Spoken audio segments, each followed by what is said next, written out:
This is David Beatty interviewing Kathryn Turman. It is January 13th. We are interviewing from Washington, D.C. Thank you for being here, Kathryn. Can I start by having you state your name, spell it for us, tell us your current position in the agency you're with. Great. Kathryn Turman, Kathryn, last name Turman. I'm currently Program Director for the FBI's Office for Victim Assistance at Washington headquarters. Kathryn, you've kind of had a unique career path in terms of your involvement in the crime victims movement. I wonder if you could take a few minutes to tell us about how you got involved and how your career has sort of evolved within the field. I started actually when I got out of college. I worked as a social worker in Texas, and I worked in a children's hospital. I worked with abused and neglected kids there and became interested really in victimization as an issue, particularly as it regarded children. And this was in the mid-1980s. I left that job, left Dallas, moved to Washington, and worked on the Hill for U.S. Senator John Hines, who had his own early involvement in the victims field, something I was aware of, something we talked about. During that time when I worked for Senator Hines, we had opportunities to be involved with some crime victims issues, including the Central Park jogger who was from his home district. And then also Pan Am 103 happened on his watch, and we worked with some of the families at that time.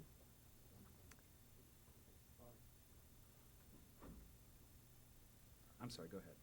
Senator Hines died in a plane crash in 1991, and I went from his office to running the Missing and Exploited Children's Program in the Department of Justice, in the Office of Juvenile Justice and Delinquency Prevention. That took me into a much broader world of child victims, real education for me, and an opportunity to take a program that had been fairly dormant and try to make it a viable sort of living thing, expand it to look at the whole range of issues around children who are abducted either by strangers or parents or who run away, who become sexually exploited. So it was a really unique opportunity. After that, or during that time, I got to know the U.S. Attorney for the District of Columbia, Eric Holder, and worked with some people in his office. He had a real interest in improving the way his office handled child victims. That office is somewhat unique in that they prosecute all local crime in D.C. as well as federal. So they handled a lot of child abuse, a lot of domestic violence, sexual assault cases. And they wanted to start a children's advocacy center. So I spent some of my professional and personal time helping them work with a group of people in the community and in the government to try to get a children's advocacy center off the ground. And then Mr. Holder called me and said, "We have an opening over here for chief of our victim witness assistance unit. Would you like the job?" And I laughed at first, but then he called again and talked me into it. And so I ended up running a unit which started with 6 people.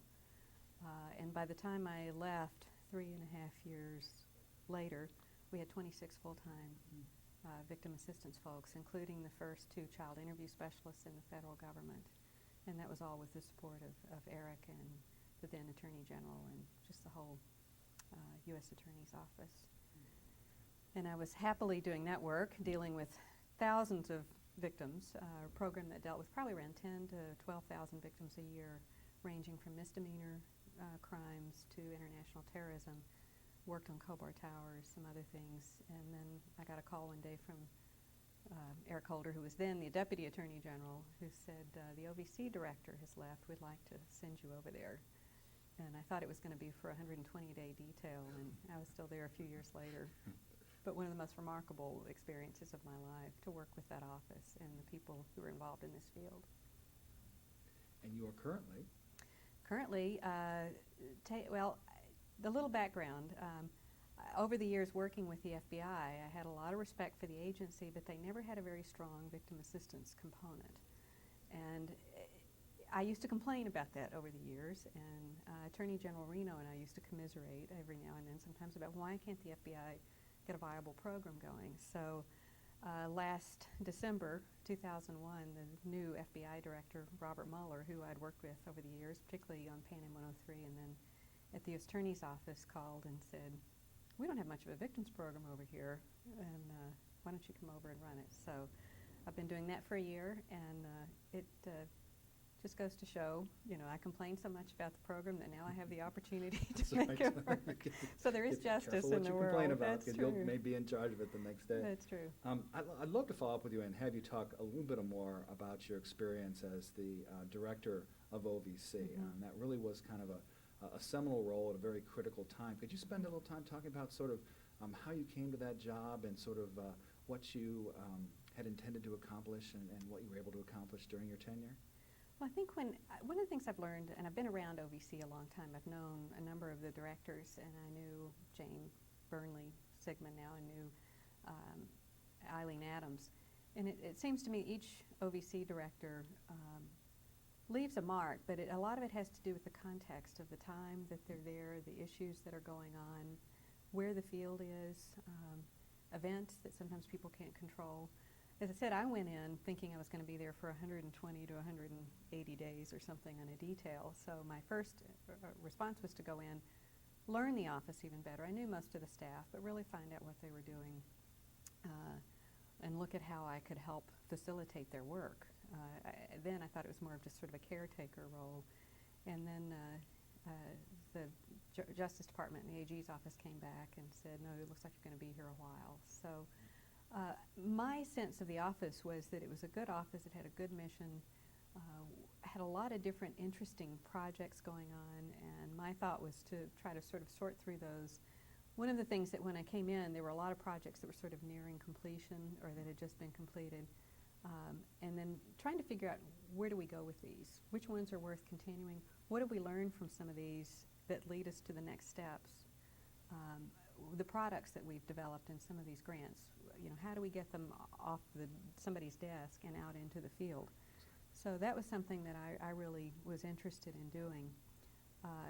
Also, really interested in hearing from the staff what they were learning from working with the different grantees and projects, their ideas for new projects.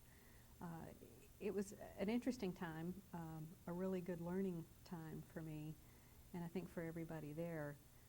But very early on, I think actually I was there maybe 3 months and the embassy bombings happened. A month before that, there had been the shootings on Capitol Hill. And then 6 months after that, I got a call from Ms. Reno's office to come over, talk with her and the Deputy Attorney General. And 2 Libyans had just been handed over for the trial for Pan Am 103 in the Netherlands, and they had cut a deal that the victim assistance was to be part of the U.S. contribution to the trial. And we had several other things happen, USS Cole, other things. So much of, and we had an Attorney General that was very hands-on. Her expectations of OVC were to be out there, to be educating the field, helping support the field, but also when there was an incident, when something happened, she would pick up the phone and say, what are you doing for these victims? What are we doing? Are you in contact with them? Are they getting services? How are we going to do this? I remember one time she called with Egypt Air right after it happened, and she said, there's a meeting at the FBI headquarters with Louis Freeh at 4:30. I want you to be there. They may turn over the investigation from the NTSB to the FBI. I want to make sure these victims, the families, know before it hits the press. So I got dropped sort of into that situation, and she was forever doing that. So, and calling, saying, what are we doing here, Columbine, all kinds of things. So that, to some degree, shaped my experience at OVC, her expectations, Congress's expectations in terms of what we were going to do for these terrorism victims. And it was an area that I think Eileen Adams had sort of pioneered, and Carolyn Hightower with Oklahoma City. That was really the first major terrorism incident on American soil, and I think we learned a lot from that. It also led to certain expectations on the part of victims, because when I got involved with the Pan Am 103 victims, they knew what Oklahoma City had been about. They knew the kinds of assistance that had been provided to those families, and they wanted the same thing. Embassy bombing came along, heard the same thing from them. They did this for Oklahoma City, they did this for Pan Am 103, what are you going to do for us? And it just sort of continues Set the bar high. to build. Yeah, it does set the bar. And, I think that was, there's always a new issue. There's always, unfortunately, people in the United States, in the world, are very creative, and criminals are very creative, and it seems that there's always a new issue, there's always a new avenue to sort of explore different types of victims' needs, different types of resources. And it's a continually evolving sort of overall issue. So for me, working with the terrorism victims was interesting. I had had some experience at the U.S. Attorney's Office because we handled the victims in the trial of the Egypt Air hijacking from 1985, bombing of the American Embassy in Indonesia, which was 85. Those things came to trial 12 years later. Khobar Towers, worked with those families very closely. So I'd had at least some exposure to terrorism and understood some of the issues and some of the difficulties of families, particularly when they're American victims where the crime occurs overseas, not in their own state. See a lot of the gaps in the system. And clearly, your work, and again, it may be a function of the circumstances, but I think it was more than that. You obviously sort of understood these issues at a very seminal level, and I think got very creative and did some, had to really actually invent some strategies to provide specialized services because of things such as the geographic diversity of the victims and things of that variety. I'd be interested to know, hear you talk just a little bit about some of those specific strategies, and then maybe talk about what it means for future victims who are in those circumstances. You said that the bar is set high. Are we better prepared, or how are we attempting to provide a more comprehensive strategic approach, even outside the bounds of the Justice Department and OVC specifically? Well, I think one of the challenges, I remember with embassy bombing, because the crime happened overseas, there was an issue immediately of how to get services to families. And most of the Americans that were killed, all of the ones that were killed, were government employees. And you would think that government agencies would step in and take care of their people. It's not that simple.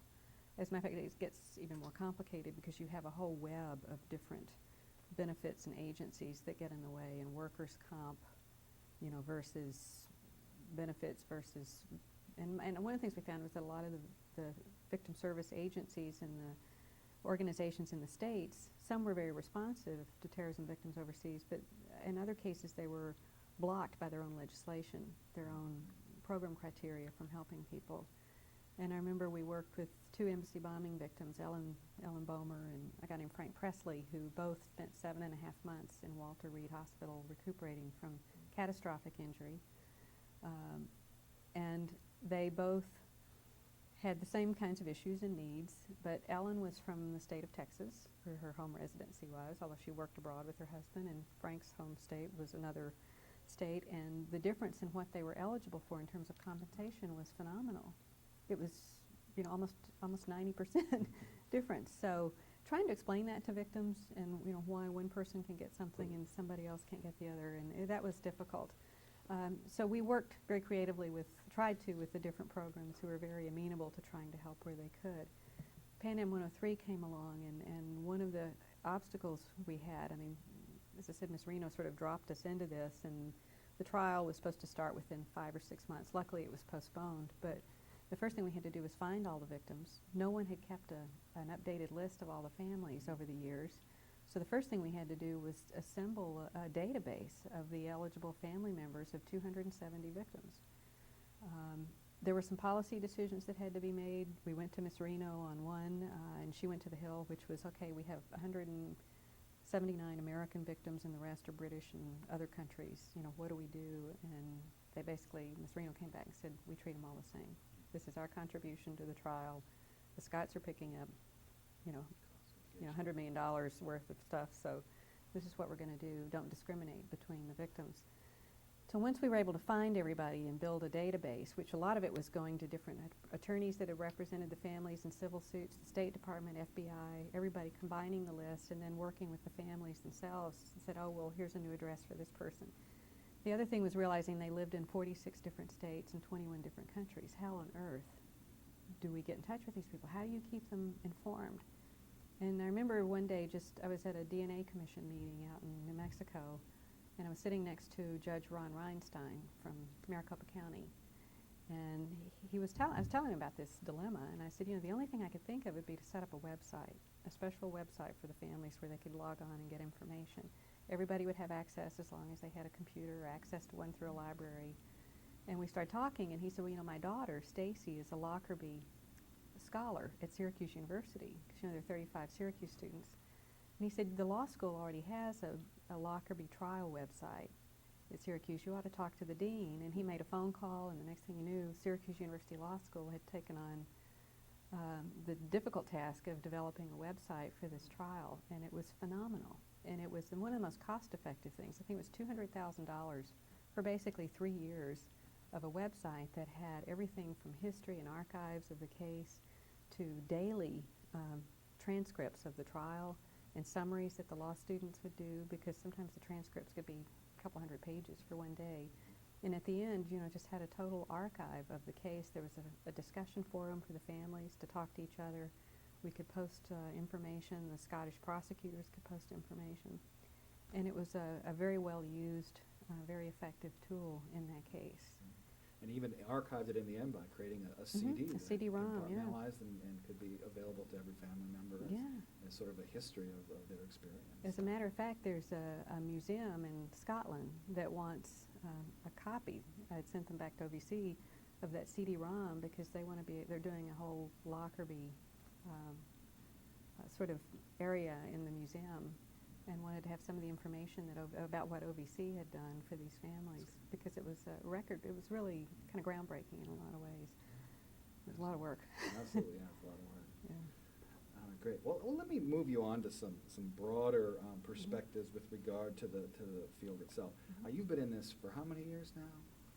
I've been working for the Justice Department for 12 years. 12, but Yeah. you clearly were working in allied professions Yes, long before that. right. So I'd be curious to know if you could share with us how things have changed. What did things look like 20, Wow. 30 years ago when you first started? How are they different today, and sort of show the evolution of services? I know you've got many different parts of the field, and I'll leave it to you to decide in what context you want to answer that question. When I was in college at the University of Texas in the mid-70s, and was in school, I did an internship with the Austin Police Department. And I can tell you, I took that because I was taking some criminal justice courses and an abnormal psych course, and it sounded interesting.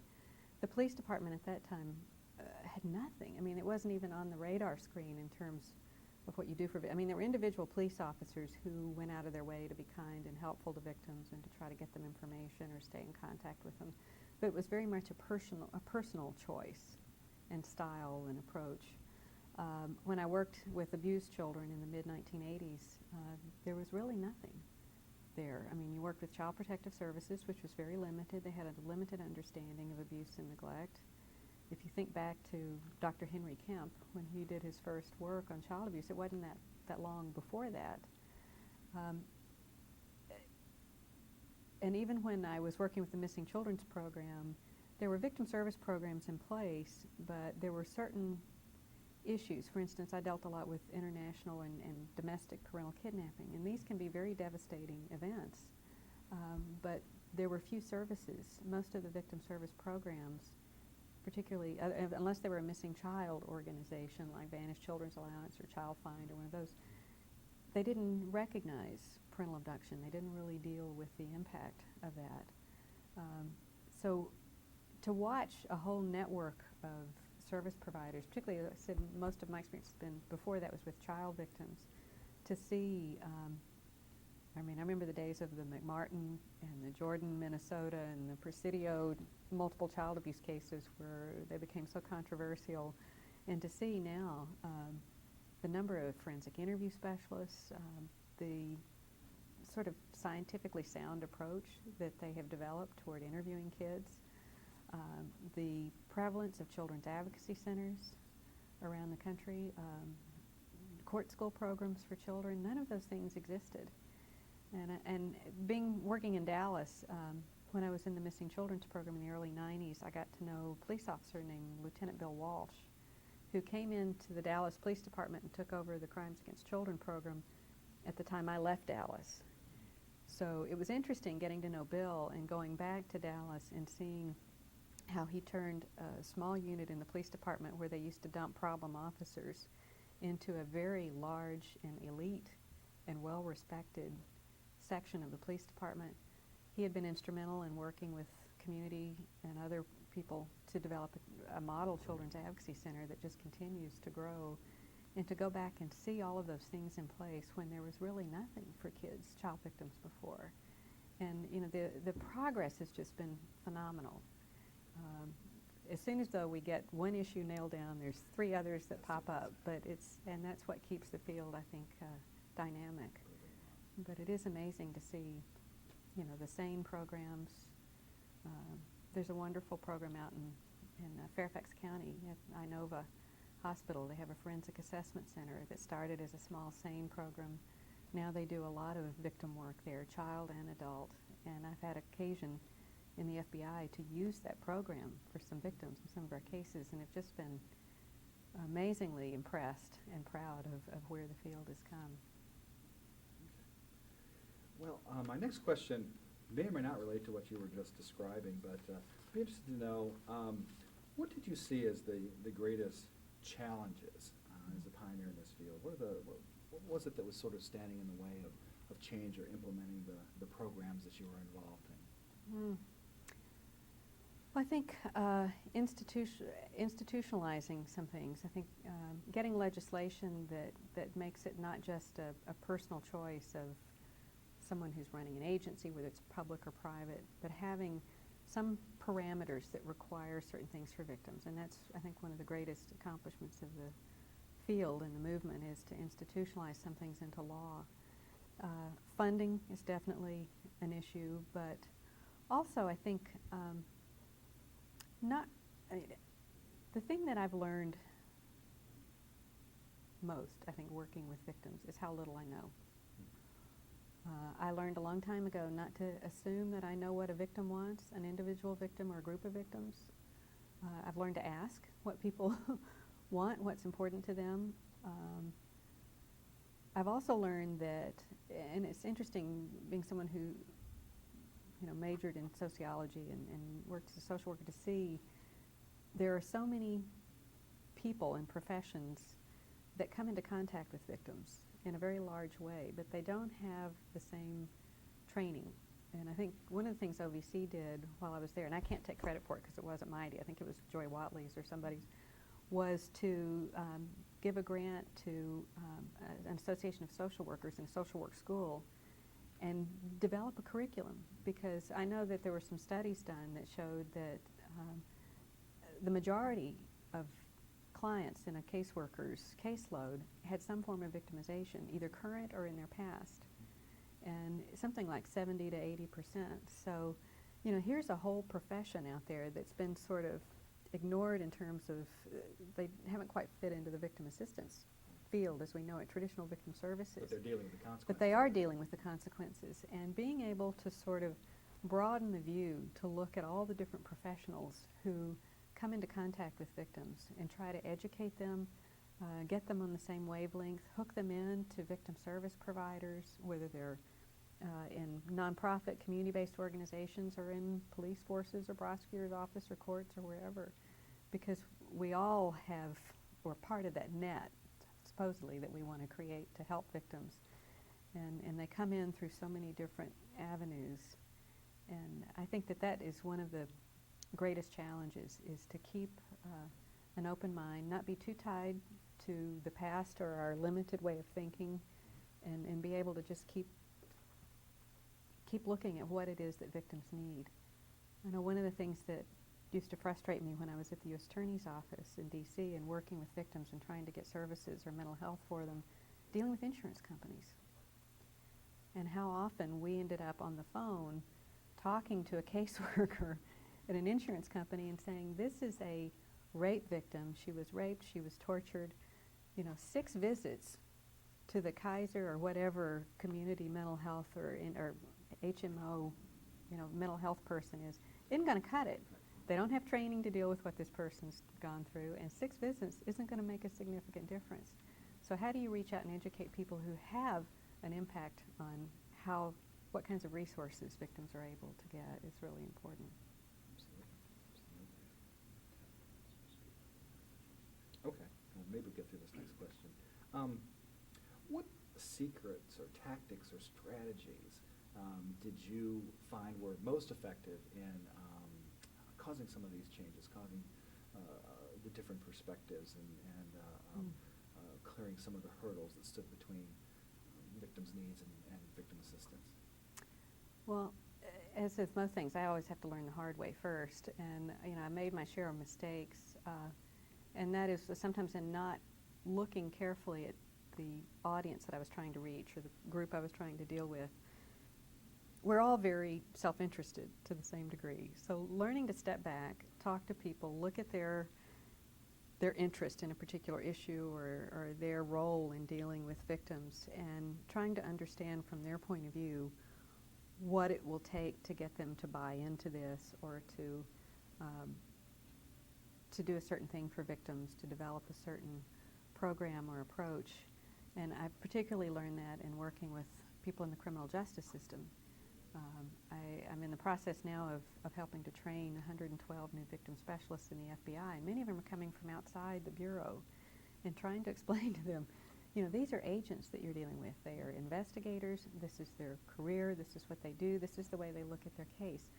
You have to find a way to prove to them that what you have to offer, what you can teach them, and how you can help them is of benefit not just to the victims but to them. It's going to make things better for their case. And whether it was a police or a prosecutor, we all have that. We all come at an issue or our jobs from a certain angle, and finding a way to engage somebody and help them to see the benefit of what you're trying to do for victims is, I think, the only way really to succeed. As I said, I stumbled over my feet a few times on that before I learned that lesson. I'm still learning it. Okay. We don't often like to talk about this, but I think it is important for the historical record to talk about some of the challenges that are still out there, or even some of the failures that we've had as a field, or things that you have witnessed firsthand in your work. Well, as I said, I think in my own work, some of the failures I've had in running a program have been when I've made assumptions about what people needed, particularly what victims needed and wanted.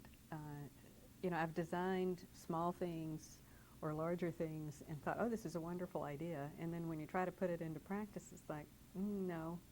And remember, in the U.S. Attorney's Office, we had done all these things, and we were so sure, the staff, that we knew exactly what victims needed and what they should have. And then we actually had a university student who came in as an intern and needed to do a project, so we had her develop a survey.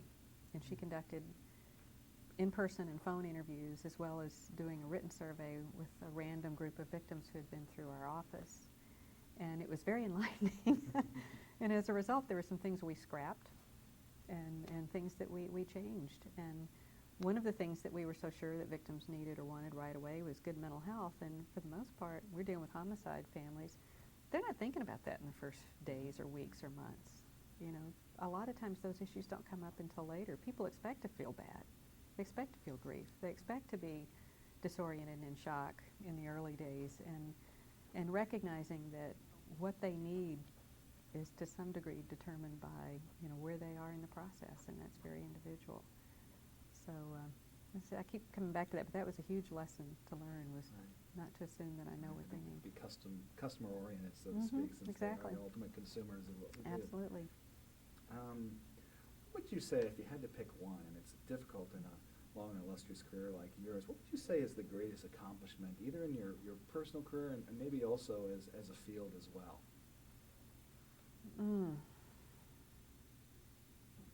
That's a hard one.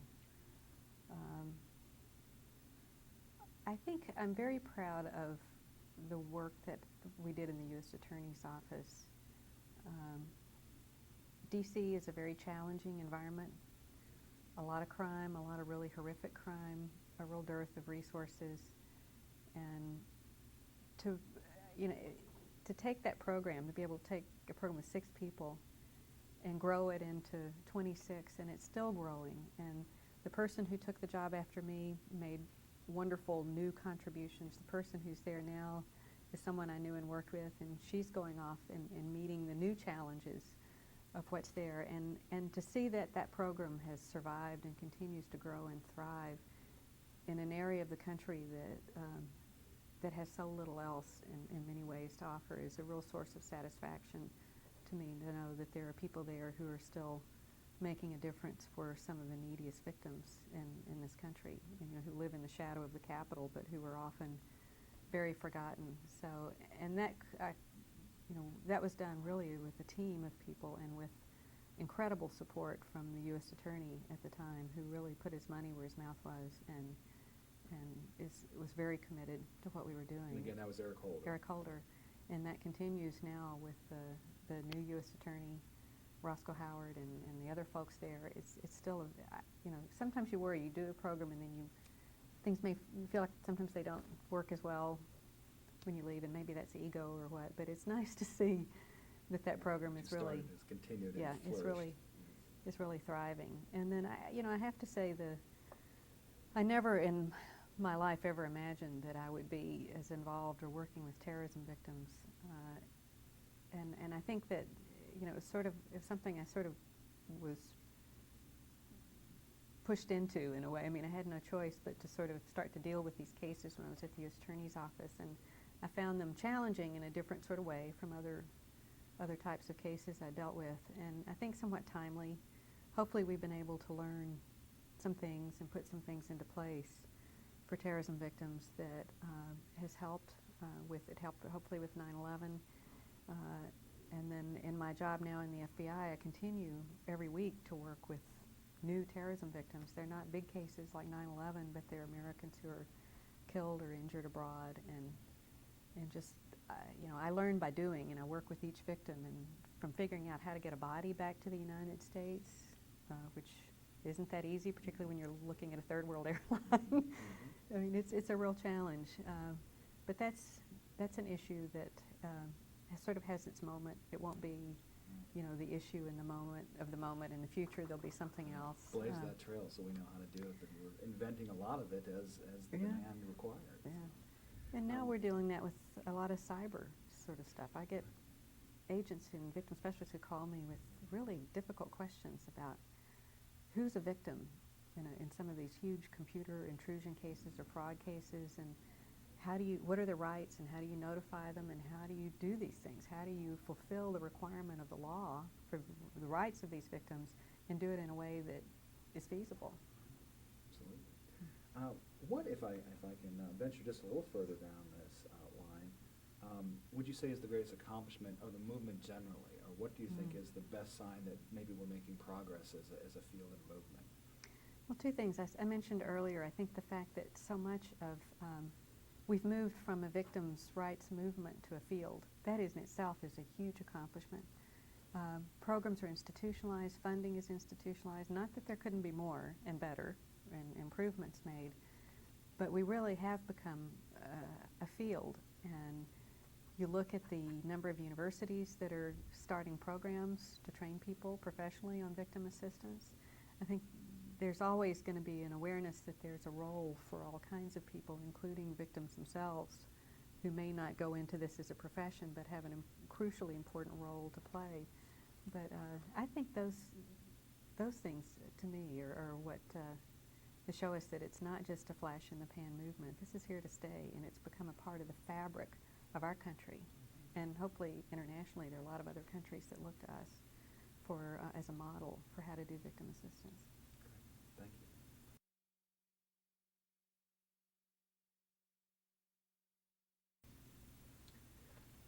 What would you say is needed today to continue the growth and professionalism of our field? I think more opportunities for training, different levels of training, and I think OVC really, and a lot of other organizations have really started that way through the National Victim Assistance Academy and other kinds of training. The state academies, I thought, was one of the greatest ideas to sort of take those academies and sort of disseminate them out to the state and local level. I think some standardization of at least some professional standards, ethics, I think that's all kind of moved that way in the past few years. But I think just to continue the professional growth, not be afraid of new issues.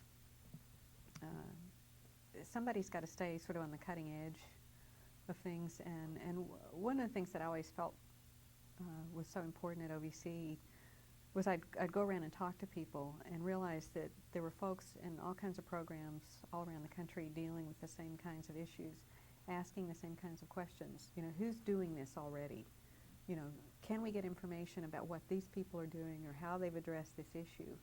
And I always thought that was one of the most important roles for OVC, was to help collect that information on best practices, model programs, whatever, and then get it in a format to people in a form that's usable, that they can understand and replicate or plug into their own program or agency. There's just so much going on around the country, and most people just, you don't have the ability to call around and find out what everybody's doing. So the ability to help people not have to reinvent the wheel or the flat tire, get that information out there, get the training out there, and continue to hold people to a high standard of what they do for victims. Okay. If you had a new professional who's just coming into this field, whether it be someone who has a full-time job or even a volunteer who's seeking to provide assistance in the field, what advice would you give them? Listen and learn would be one of the first ones. But I'm doing this now with a lot of our new victim specialists. Some are coming from different backgrounds. Some are clinicians. Some have worked in victim service programs. But one of the things I'm always telling them to do, we have a new group of trainees coming in tomorrow, is when you get to your office, make a point of going around, meeting with supervisors, meeting with the different squads. Don't tell them what you're going to do. Sit down with them. Find out what kinds of victims they're working with, what their issues are, what their complaints have been about the program in the past. Listen and learn. Ask what they need. Meet with victims when you can. And then try to build your program from there in your approach. But always go in and listen and find out what their issues are and figure out how to make that work. It's easier to educate people. It's easier to engage them and bring them around to where you want them if you come at them with an attitude of, I'm here to help you. And unfortunately for most victim service folks, whether they're new or veterans or whatever, we're often in the position of having to prove the value of our services to folks, to prove that it's worth it to invest the money and the staff in this kind of work. And of course the best proof of that is to have a satisfied victim, or have a victim who can say, this helped me, this made a difference. You've worn a lot of different hats in your career, and I'd be interested to know, maybe on a slightly more personal level, what has kept you motivated? What has caused you to want to continue to do this work and constantly take on the new, almost impossible challenges that you have done during the course of your career? My parents would say it's because I was an arbitrary and willful child. No, I think it's, I'm one of these people,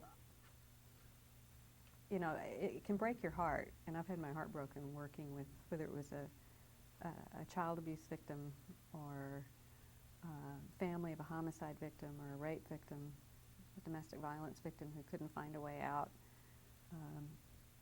sitting with a group of families of terrorism victims who knew their loved ones died in one of the worst possible ways. And the way I keep going is I look for ways to help. I get busy. I don't get depressed about it. I think this is important. Somebody's got to stand up for these people, and I try to find a way to make it better. Try to find a way to help, whether it's, and usually sometimes it's very practical. It's just, how do I get from here to here, and how do I help them get this? And I find it very satisfying work. It's very difficult, and sometimes it can be very isolating because a lot of people in our world don't really want to know about this stuff, and it can be a real killer for dinner party conversation. I remember going to a dinner party with a date one time, and it was, they're investment bankers and lobbyists and all this stuff, and we were at a table, and somebody said, well, how was your day, or what did you do today? And I said, do I tell them that I went to the autopsy of a 2-year-old that had been beaten to death with a shoe? I mean, what do I tell them? And my date was sitting there going, shh, don't say anything. So it's, I think when you choose to do this work, and I don't know whether I backed into it or not. Sometimes I think, what we end up doing is really what's at the bottom of our hearts, whether we sometimes recognize that or not. But it's a field that I've chosen to invest most of my career in and would like to stay in because I think I can make a difference. I'm tenacious enough to sort of stick with something and try to make it work. And, what would you say is your greatest fear for the victims field at this point in our evolution? I think that if we become too territorial or we become too tied to what we've always done, I think a willingness to sort of open the fold up a little bit. Like I said, look at some of the folks that are out there who are coming in contact with victims and figure out how we can work together. I think if we become too insular or we look back too much, or tied to the past instead of looking ahead to the future and being able and capable to meet new challenges, I think that would be the death of the field to do that. I don't think that's where the field's going. I think it's very viable and very alive because people haven't done that. And unfortunately, I don't think we'll ever be put out of business by, no more crime. That doesn't seem to be happening. Well, now here's the big open-ended closing question, at least the end of my list. What do you see as the future? What's your vision for the field down the road? I think, as I mentioned before, it's been fun and exciting to see assistance to victims, recognition of the needs of victims become part of the fabric of our community and our life in America. It's sometimes I think we're in danger of overplaying our hand, particularly with shows, some of the TV shows and stuff that seem to focus on some of the wrong issues around victims. But, my vision is to see that the services are there, regardless of, as the folks out in Denver say, no matter which door a victim goes in, there's something there, there are connections. We recognize that there's more than enough work for all of us, and we ought to be binding together to see, how we can strengthen that fabric of victim services for people so that folks don't fall through the cracks. That's going to always be the challenge because there are new crimes and there are new issues and new priorities that come up that take funding from this issue and give it to another. But my vision is that this just continues to grow until it's a part of what we are, and it's not something that's new or controversial. It's just a part of the way we take care of people. And victims are an important part of our communities, and the better job we do taking care of them, the healthier our communities are going to be. Is there anything else that I haven't raised or prompted out by my questions here that you'd like to share with posterity? I think the one thing that, when I went to OVC in 1998, as I said, I thought it was for, I didn't even take my boxes when I went over the first time. It was exciting to me because, to me, the pinnacle sort of working in the government and working with, particularly in the federal level, with victims would be in OVC. And I had worked with OVC staff going back to 1991 when I joined the Juvenile Justice Office with the Missing Children's Program. I worked with people like Sue Schreiner and Marty Spites and Susan Lawrence and other folks. That's how I got to know Jane Burnley. And I've always had a tremendous level of respect for the office, for its mission, for the people. It's always been a very small office, but they've done a lot, and they're a very important part of the Justice Department. And I was always so proud to work with them and then to be able to lead the office for a short period of time. And they really are OVC. It's the people, the staff who are there. Some who've been there, like Carolyn Hightower, for a long time, and other new folks who come in, and everybody leaves their mark and makes their contribution. But it's a wonderful organization to be a part of. So truly a flagship of our field. Mm-hmm. Thank you very much, Kathryn. I appreciate you're welcome. your insights. It's my pleasure.